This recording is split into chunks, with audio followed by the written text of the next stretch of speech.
Well, then the Korean War started, and prior to that,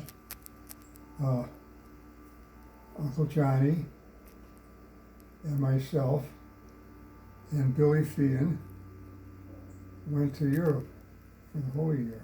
My grandfather sent us, which was wonderful. And then we came back. The war started while we were in the middle of the Atlantic Ocean. So when we got back, John went back to John Carroll, and I enlisted in the Air Force for 4 years. Okay. And when I told my father that, he wanted to have me probated. So John continued at John Carroll, and I continued in the U.S. Air Force. In the Air Force. I ended up in Korea. I had the most wonderful experiences. I wouldn't have given up for anything. It was just beautiful, wonderful. And it's just nice to have been involved in that kind of situation. I used to drive a bomb truck. I loaded bombs, rockets, and napalm. We supported the troops that were on the front lines, in the immediate front lines. So we might get a call. We like 500-pound bombs today. We have to run out and get these 500-pound bombs ready to support our troops. So we were right there, right there. On the front lines. It was great. It was wonderful. So then I came home, and I was stationed in California, north of Frisco. And then the war became over. And when the war was over, I got out because I had a wartime job. Congress cut the budget. All those people who had wartime jobs, that had enlisted, they got out. So I got out a year earlier. And then I went back to John Carroll. So in going back to John Carroll, that's when I meet Pat over at Ursuline College. So, and after we met, what did you say? I mean, how did we get together? Well, at any rate, we're Pat's waiting there with arms full of books at the college, Ursuline College. I'm in the car. I'm a member of the pool, but I have a car. My car's at home. So Pat hops in the car with this armful of books and sits on my lap. How cute! I love that story. Yeah. Oh, I met her. She was an older person. She was 20 years old. She'd have been 20 years old for 4 months. And that started a ball game. Started going out together. But what I did is the driver of the car, I asked her if she would call Pat and asked Pat if Pat would go to. Oh, it's the biscuits. Oh. If Pat would go to the St. Patrick's Day parade with me. And she called Pat, and the answer came back, yes, she would do that. And Pat set up a meeting place for us for the parade. We met, and that was our first date. St. Patrick's Day parade. And every St. Patrick's Day parade, every St. Patrick's Day throughout the years, we'd always celebrate your first date. And every Halloween, what would we celebrate, Mom? Of course, Aunt Karen's birthday, but every Halloween, that was the anniversary of your engagement. Right, right. How did you propose? How did I propose? Well, I think it was something like, Well, first of all, before I answer that, I was over at my mom and dad's house, and Pat was with me. They were in Washington because my grandfather had died in Washington, grandfather Donaldson, and they were in Washington taking care of that, and so it was St. Patrick's.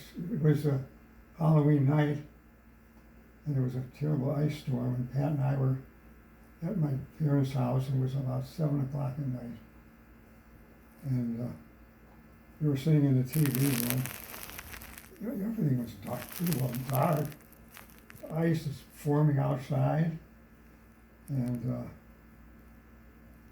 we had one of those big single chairs with the wing, the wing cushions on either side. Pat was sitting to my left on that. She was sitting on the side there, and we're just talking, and the talking got serious, and then that's when we both decided that, hey, we better get married. We better get married. We should get married.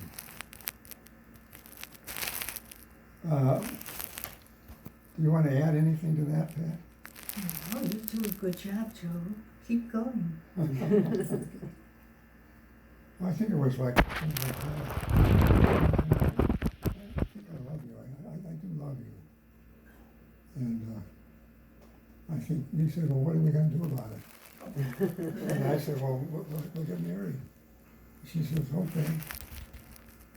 And that was the ball game. And we got up and left and went through the ice storm up to your house. And that was the beginning of the relationship. Mm-hmm. And that was that's 66. It's about 66 years ago. Even though our anniversary, our wedding anniversary is only 64. 64. But that was 66. So we've known each other since 1960. What that would have been 52? 66, 64. 50, in the 50s. 54. Yeah. And then Joe is 62, 63? He'd be 63 He's ish. Right? Well, you got pregnant on your honeymoon, so Joe came 9 months later. 2 days before 9 months. wow. It's the only thing he's ever been early for.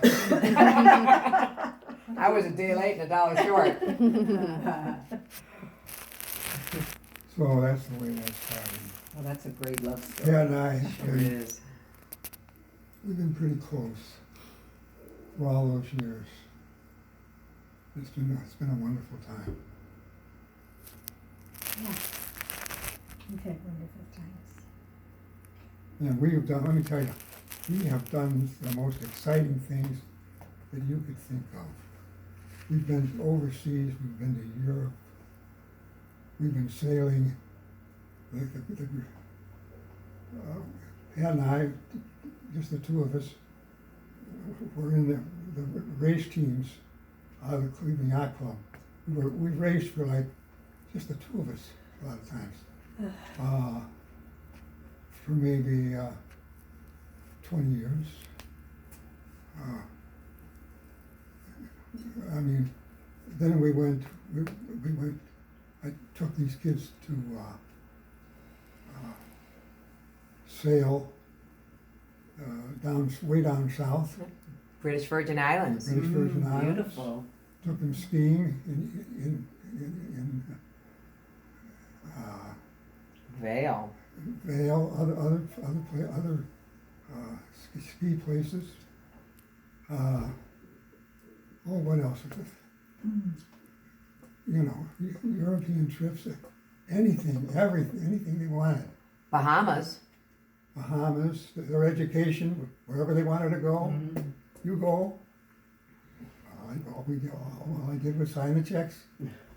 And Joe became a lawyer, and Eddie got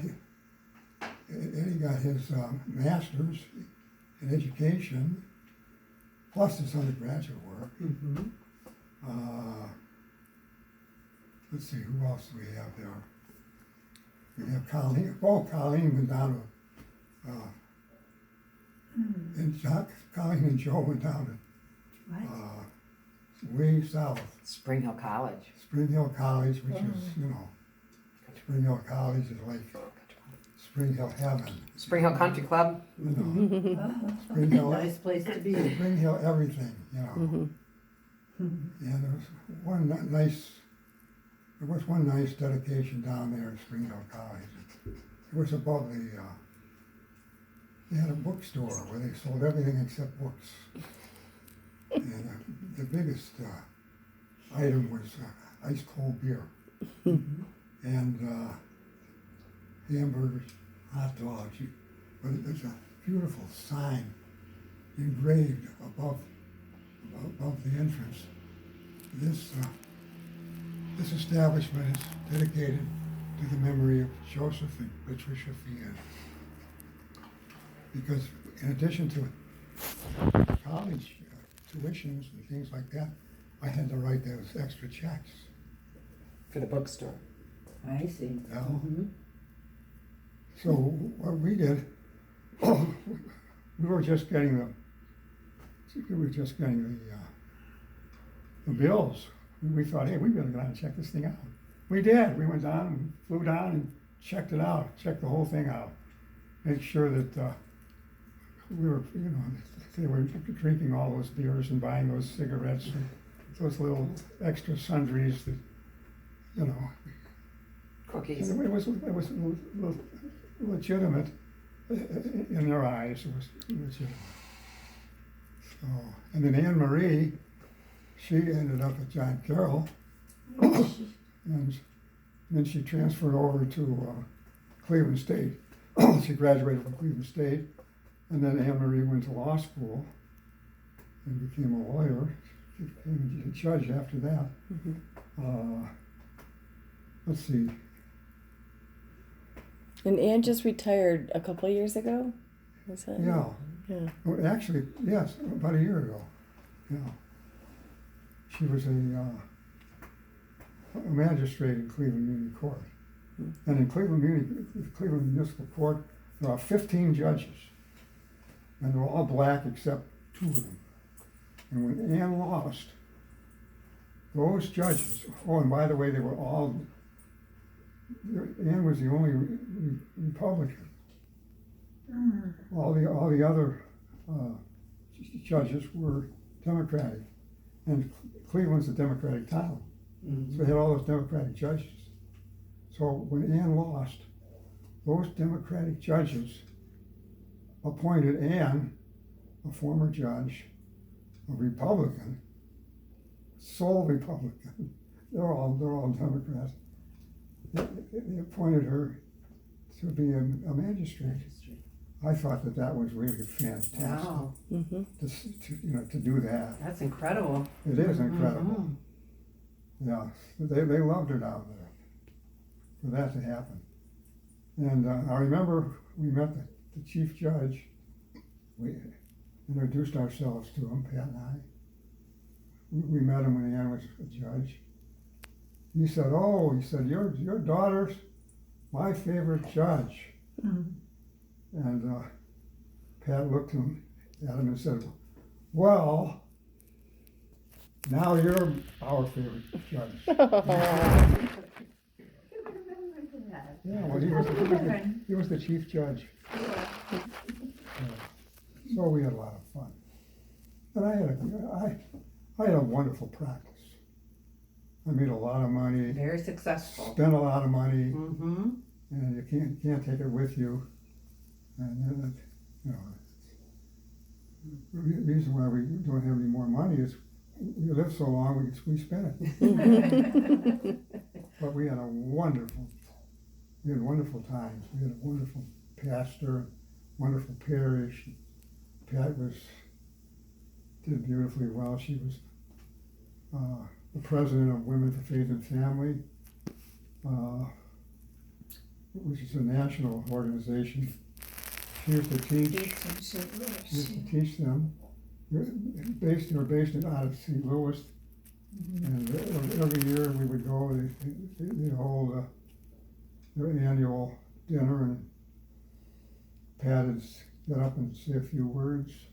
And one time we went there. She's representing Cleveland's chapter of Women for Faith and Family. So the gal who was running the show, we're all in this room together, and all these priests and monsignors and bishops, people from the Vatican were there. And she said, she came down, and the lady that was the master of ceremonies and who was the head of the Women for Faith and Family, the whole spiel, said, "Now, Pat, we want you to say a few words. We're expecting you." What? You got this room full of these priests and